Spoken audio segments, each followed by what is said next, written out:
I'll be the first to admit that I'm one of the most skeptical people I know. I don't believe in ghosts or any other paranormal stuff. I'm quick to dismiss stories that seem fake or at the very least fabricated. That's why I'm completely at a loss for words at what happened to me just weeks ago. I wanted to write all of this while it was fresh in my mind.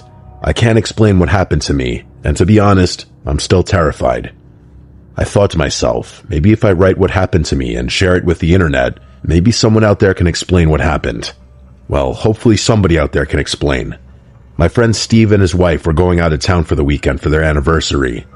The two of them don't travel alone a lot because they have 2 children and a dog. I know for some people that's a first world problem, and you're correct, but Steve isn't struggling financially. He built this massive home in the middle of nowhere because he likes privacy, and if you're fortunate enough to do that, I can't blame you. Well, for Steve and his wife, the stars were about to align perfectly. The 2 kids were going out of town for some type of school trip, so they were going to be alone with just the dog. When Steve told me all of this, I insisted on going over and watching the dog for the weekend so he and his wife could go on a romantic weekend getaway. He agreed, and the plan was set in stone. I would be watching his beautiful golden retriever for the weekend. I made my way to the house on Friday afternoon. I didn't work weekends, so I planned on just staying there Friday through Sunday. Steve stocked the house full of food and snacks for me and made sure I had everything I needed. It was a bit overkill for a weekend pet sitting job, but I wasn't complaining. I love dogs, and I love quiet weekends, so win-win for me. Now for the scary part. On Friday night, the dog and I just hung out and watched movies. Steve sent me a text around 9 p.m. and said, "Don't get scared being all alone in that house. It can get pretty spooky at night when you're by yourself." I gave him a single LOL text back and told him to shut up. As I said before, I'm a very skeptical person. I don't get scared of empty houses or being alone in the middle of nowhere. I'm well aware that anything can happen, so I just don't get scared easily. I slept in the spare bedroom, and Steve's dog came with me. We went to bed around 1 a.m.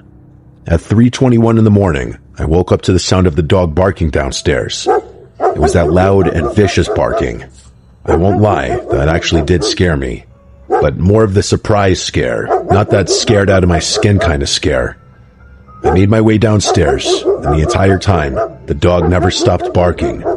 I finally found the dog in the kitchen barking at the door that led to the basement. All the hair on his back was standing straight up, and the dog looked incredibly spooked by something. I was calling his name and trying to calm him down, but he just wouldn't stop barking. I grabbed the doorknob, and this sent the dog into a spiral.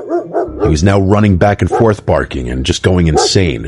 Of course, my first thought was maybe some kind of intruder in the basement. Possible, but unlikely. Steve has all that super fancy security equipment, so breaking in is not something that's easy.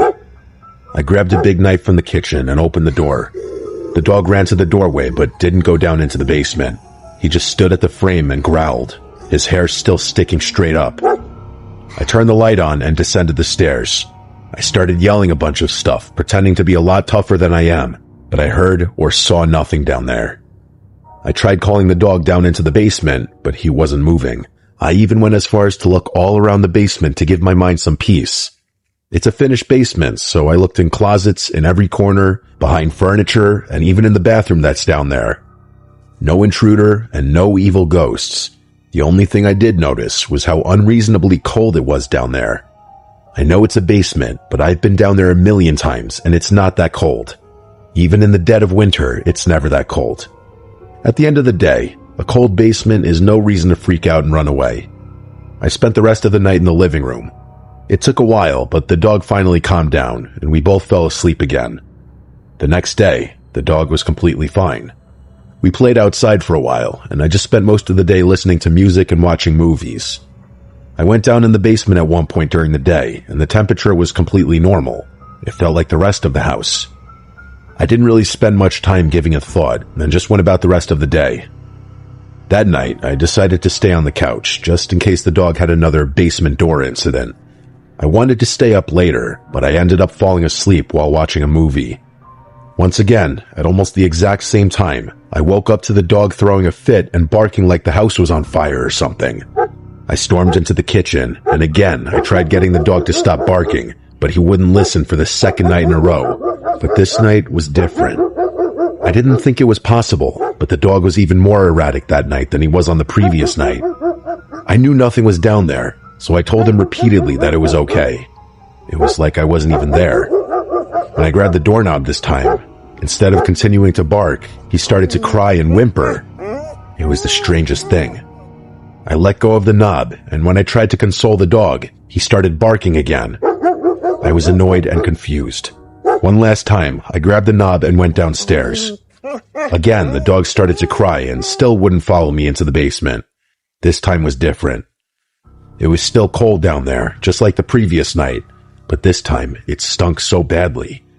I don't know how to describe the smell other than just bad, but perhaps the weirdest thing was that some of the pictures he had on the wall of his family were knocked over, and the bar stools down there were also knocked to the ground. Other than that, nothing else was misplaced or destroyed. I picked up the bar stools and also the pictures and just set them on the bar. The smell was so overbearing that I didn't even want to be down there anymore.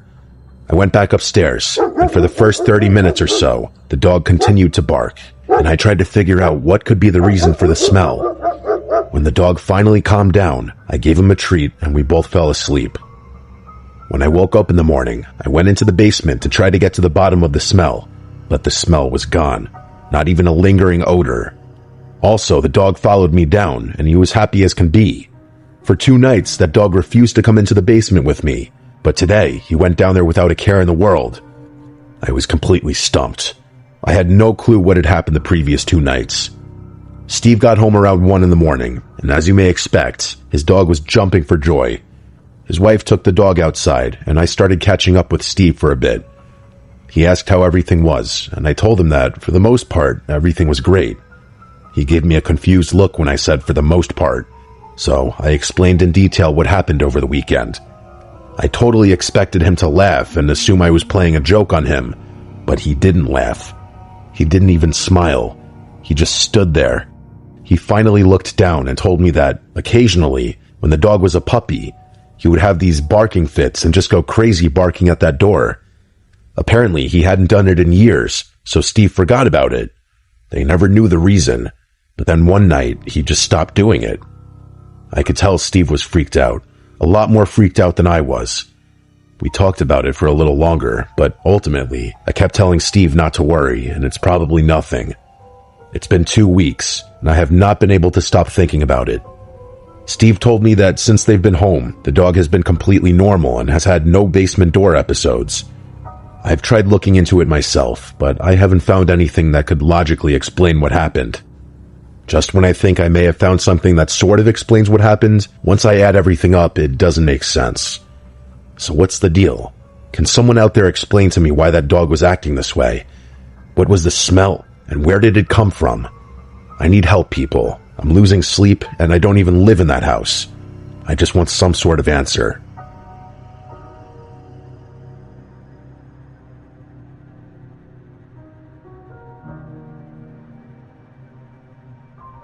I don't know if this is considered your typical scary story, but it's definitely freaky and very unnerving.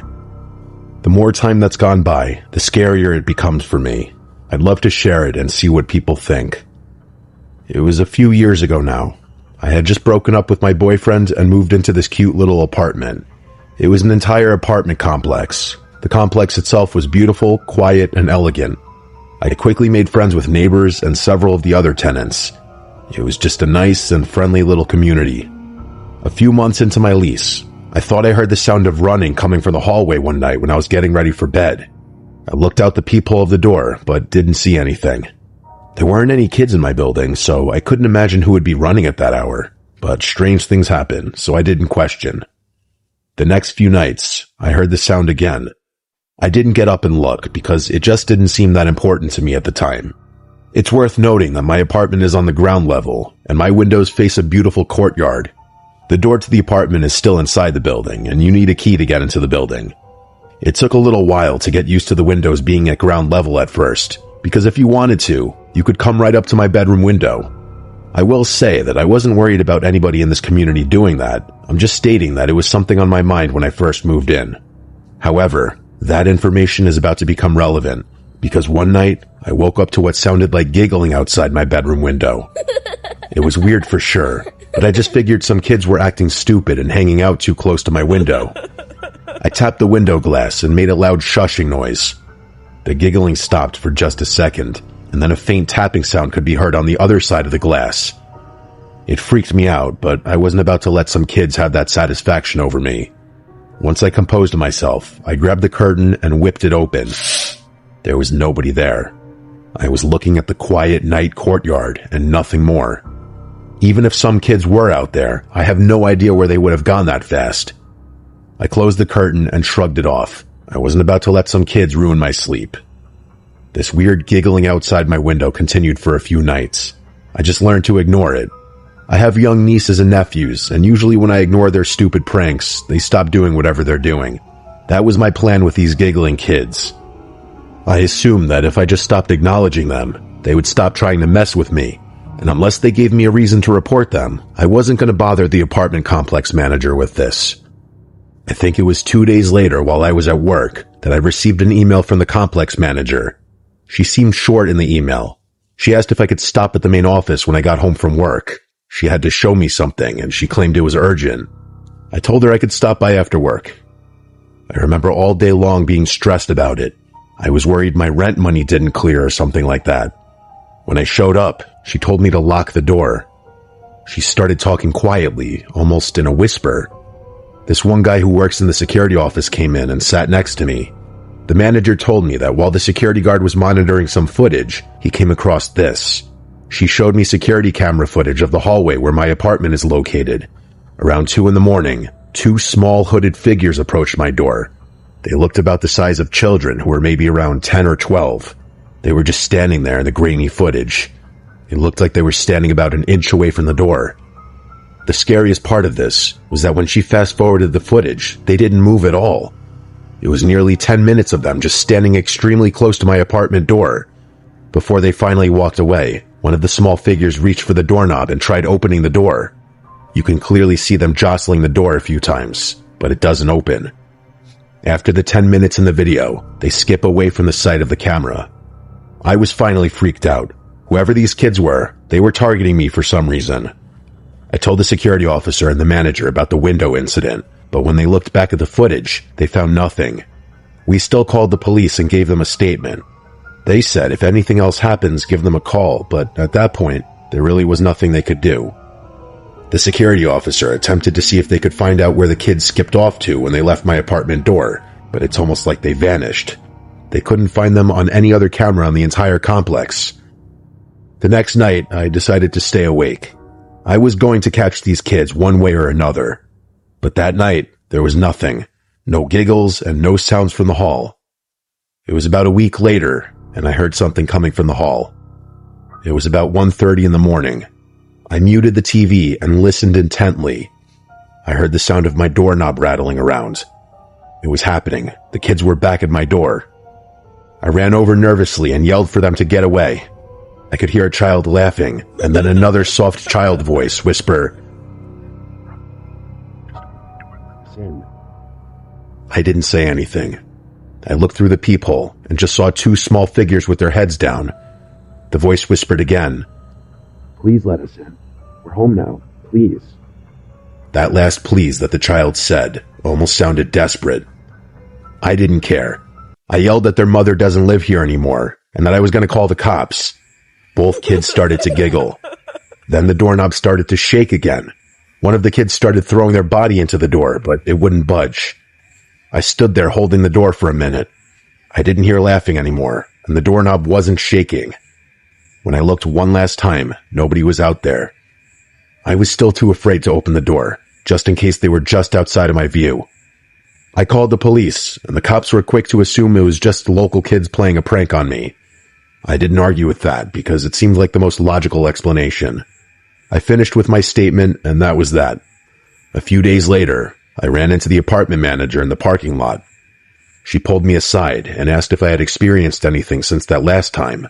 I told her no, and that I was sure it was just some local kids. She made a weird face and told me she wasn't so sure. She told me that the woman who lived in the apartment before me was strange.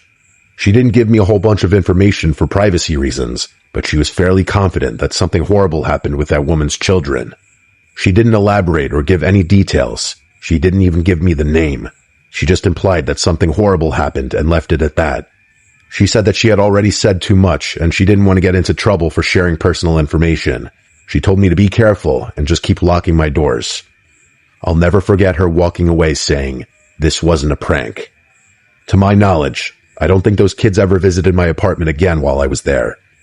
I've spent some time trying to figure out exactly what happened, like who these kids were and what the apartment manager meant. Was she implying that these kids were like ghosts or something? I know that seems insane, and I'm sure that's not what it is, but you have to admit, it is strange. It's weird to me that the police and the security officer couldn't find where these kids went after they left my apartment. Something that dawned on me after I had already moved out was something I had overlooked. There should have been no way for the kids to get inside the apartment building without a key. As I said before, there were no kids that lived in my specific building. So how did they get in? Where did they go? As time goes on and I reflect on this story, I get more freaked out.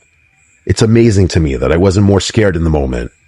I'm years removed and don't even live there anymore, and I'm more scared today writing this than I was when I experienced it. I still don't believe in ghosts or anything paranormal, but I can't explain exactly what it was. Neighborhood kids are the easy solution, but the more I replay the memories in my head, the more impossible that seems. I know how this story sounds, but I think it's worth sharing. Maybe I really did have an experience with something not from this world.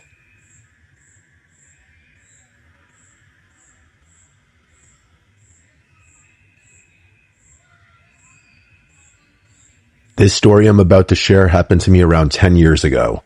It's without a doubt one of the most terrifying things that's ever happened to me. I recently stopped telling people this story because most of the time people tell me I'm lying or making it up. It was my wife who pushed me to write this down and share it. She said maybe somebody out there has gone through a similar experience, so here it is. Back then, I worked at a dead-end job. Just like most of us, it was a way to make ends meet. The mundane drag of retail work was beginning to drain the life from me.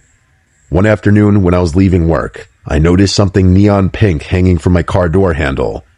It was a sticky note with a friendly message written. It simply said, "You're special, and I hope you have an amazing day." It also had a smiley face sticker attached to the note. I thought it was nice and it made me smile. Other than that, I didn't give it another thought at that moment. The next few days, when I left work, I would have a message attached to a note in the same spot. I know some people have told me that it's creepy and weird, but I liked the attention. At that point in my life, I wasn't getting attention very often, so it was nice to be seen. After 3 or 4 friendly messages, I decided I was going to leave a message on my door this time. When I parked for work that morning, I grabbed my own sticky notes and wrote a message. I kept things friendly, while also walking that line of being a little flirtatious. When I left work that afternoon, I was happy to find another note. The flirt worked because this person started flirting right back. I didn't know if this was a joke or if it was serious, but either way, I kept the charade going for a few days.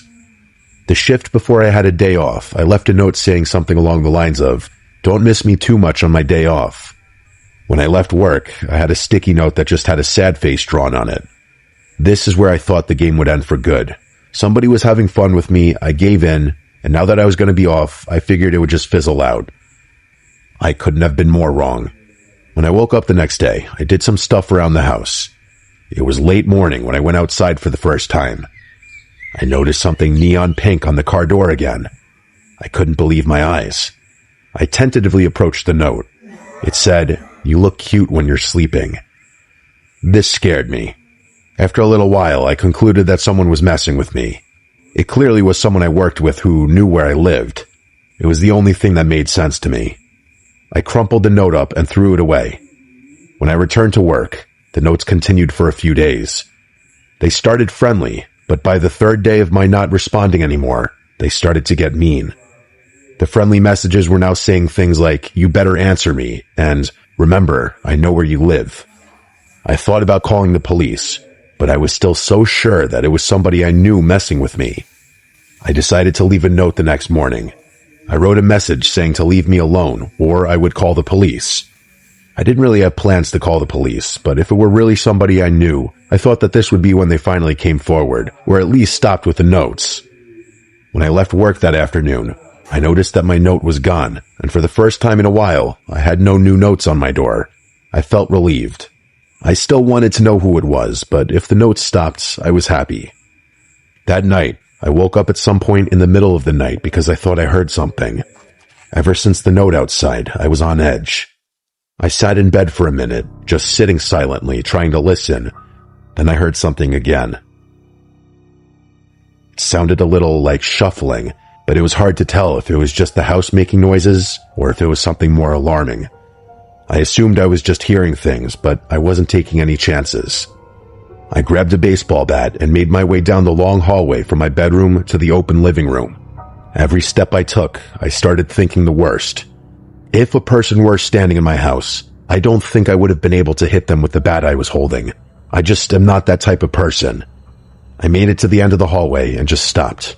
Whatever bravery I had when I left my room was gone. If you're standing at the end of the hall, you can see my living room, dining room, and kitchen. I turned on the dimmable lights and scanned the room from where I was standing. I was too scared to move any further. I kept imagining somebody hiding behind the couch or something. I stood in silence for a minute or so, and I heard nothing. I turned the lights off and briskly walked back to the bedroom. At any point, I expected somebody to charge after me, but thankfully that didn't happen. I locked my bedroom door and turned on the TV. I wanted to drown out the noise of nothingness. I ended up falling asleep eventually. When I woke up that morning, I almost forgot about how scared I was. I walked to the fridge to grab some juice, and that's when I saw it. A bright pink sticky note was stuck to the fridge that said, "You can't keep me away," with another smiley face attached after that statement. After being frozen for about 30 seconds, I ran to check every door and window in my house, and they all were still locked. I know for a fact that nobody had a key to my house. My family lives in another state, and I'm not close enough with anyone here to trust them with a key. Somehow, this person got inside my house and left a message on the fridge. I wasn't playing around anymore. I called the police and gave them the info. They claimed to have done an investigation, but they weren't able to get any useful information. Unfortunately, random notes were not a lot for them to go off of. At least that's what they said. They did try to check the cameras in the parking lot where I work, but where I park, the cameras don't reach. The employee parking spaces are on the side of the store, and there are no cameras there. The police concluded that it had to be someone who knew me. I would have agreed if it were not for the note inside my house. I'm a freak when it comes to locking my door, so I know that nobody had access to getting inside the house. I stayed at a friend's house for a couple nights just because I wasn't ready to sleep at my place yet. We ended up going to the hardware store and bought all new locks for the doors. That first night back at my place, my friend stayed over with me, and nothing happened that night. A few months had gone by, and nothing happened. No new notes at work, and nothing at my house. It was over 2 months later when I left for work one morning, and I noticed one of the horrible pink notes on my front door. I grabbed the note, and it said, "I guess you don't want to play anymore." I called the police right away, but they didn't do much. I invested in cameras after that, but nothing ever happened again. Changing the locks in my house might have saved my life. Somehow this person had to have had a key to my house. It's the only thing that makes sense to me. What I can't figure out is why me, and who was that person? Whenever I think back about that entire situation, I almost get sick. I think back to the night I heard something inside the house. There had to have been a person hiding somewhere, just inches or feet from where I was standing. Why didn't they harm me then? I wonder if messing around with me was all this person wanted. A friend once told me that when I went back to the room and locked the door, it's possible that this person tried to get into the room, but locking the door may have saved my life. It's been 10 years, and nothing has happened since that last note. I've since moved, and I'm married now. Every time I see those stupid pink sticky notes, I always think back to that horrible experience. Whatever the case may be, I'm just happy I'm still here to tell the story.